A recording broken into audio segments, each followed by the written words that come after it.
stop cherishing opinions. No, he's not saying stop having opinions, because that would be difficult. You can't at one stroke give up all opinions.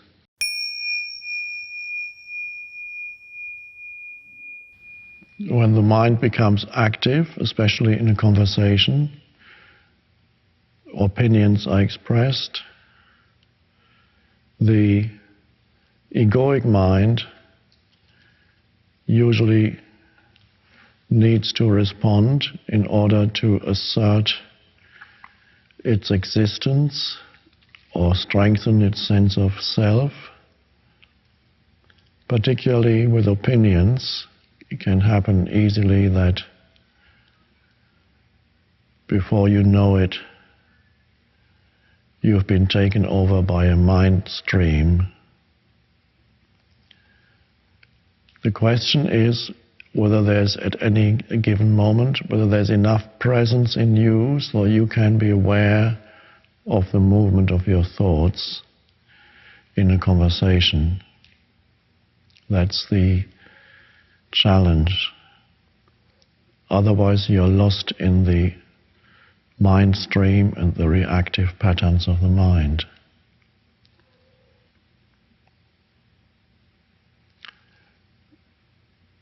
A good practice is to become aware of yourself listening when somebody says something.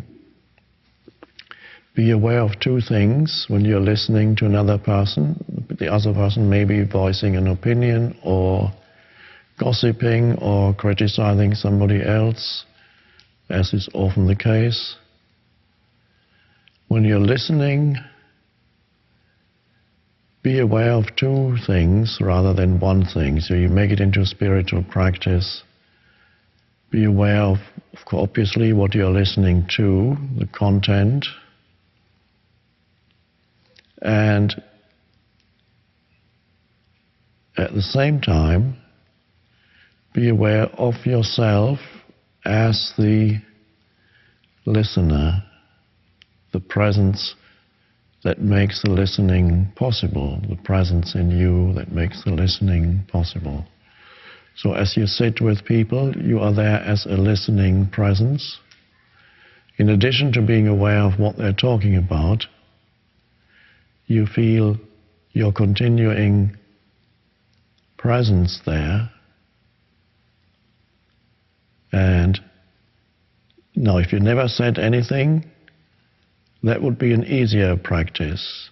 But at some point, of course, you will probably, because it's a normal human situation, you will probably begin to speak also. And then the important thing is not to get taken over by your mind stream. You need to be particularly alert when negativity comes in, as you mentioned, gossip about other people. You find yourself, you say, agreeing or disagreeing. So you're taking up a mental position. Is there something in between that is not necessarily agreeing, not necessarily disagreeing, in between the two mental positions of acceptance of what they're saying or reinforcing it with your opinion, agreeing to it, or disagreeing?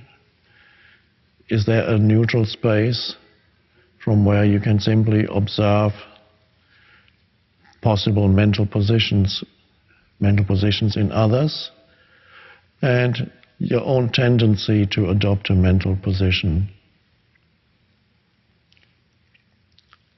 One good practice, I believe I even recommended it somewhere in a book, is when everybody expressing their opinions, whatever it may be about, a good practice is, and let's say it makes,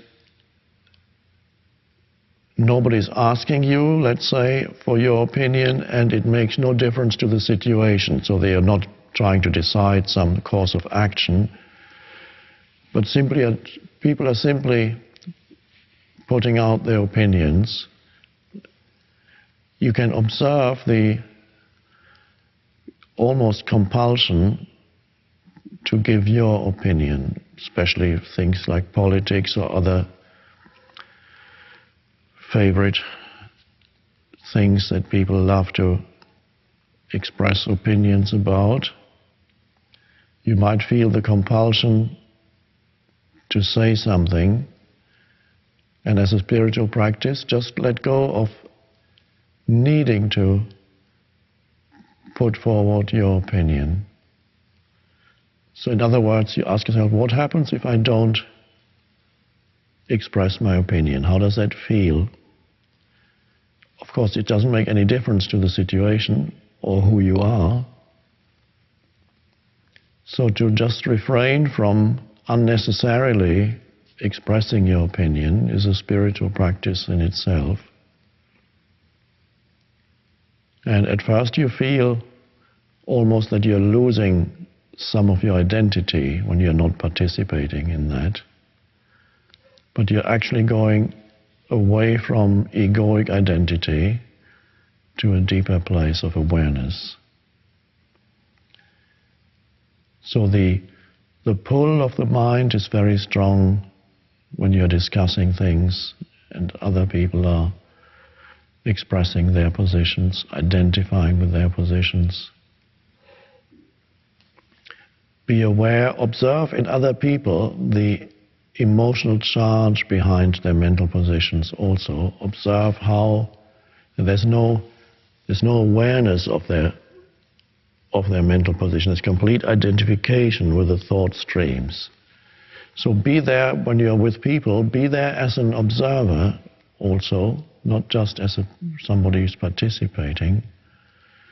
Observe the force behind mental positions. And if you see it in others, how they get taken over by their opinions. The Buddha talks about the thicket of opinions and how people get entangled in that. Really, what he's talking about is identifying with thoughts.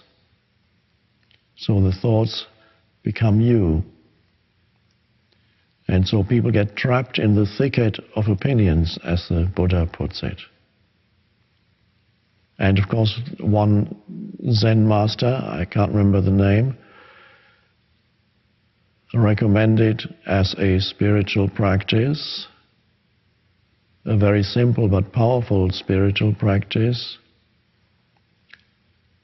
Stop cherishing opinions.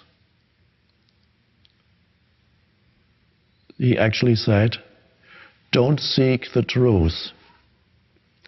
Just cease cherishing opinions. Stop cherishing opinions. There's no need to seek the truth. Stop cherishing opinions. No, he's not saying stop having opinions, because that would be difficult. You can't at one stroke give up all opinions, nor is it necessary. But he says, stop cherishing opinions. To cherish means really to identify, to have your whole sense of self in your opinions, which are mental positions. Stop cherishing opinions, stop identifying with the mental positions. Then you can still have them, but they don't have you. That's a fundamental difference. For most people who are unaware, in other words, for most people, they don't have opinions. You can almost say the opinions have them. They are energy forces, mental energy fields that take possession of you completely. And then it's not you think you have an opinion. No, the opinion has you. The mental position has you. It's kind of like a parasitic presence in you. So, great spiritual practice, rather than looking for the truth or God or self-realization or enlightenment, stop identifying with your mental positions. Stop cherishing opinions. That's a spiritual practice.